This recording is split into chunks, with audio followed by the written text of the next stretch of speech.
এটা যদি আমার 1000 বার বলতে হয় আমি 1000 বার বলবো।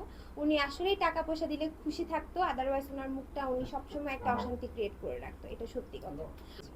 তো উনি আমার শাশুড়ি ছিলেন বিধায় কিন্তু আমি ওনাকে সম্মানের সহিতই দেখেছি সবসময়। আমি কিন্তু ওনাকে কখনো অসম্মান করে বা একটা গালি দিয়ে, লায়লা যেভাবে ওপেন ক্যামেরার সামনে এসে ওনাকে খুব বাজে স্ল্যাং ইউজ করে গালিগালাজ করে, আমি কিন্তু কখনো ওনাকে গালি দিয়ে কথা বলিনি। আমি জাস্ট বলেছি যে ওনার মধ্যে অনেক লোভ কাজ করে, হুইচ ইজ ভেরি ট্রু।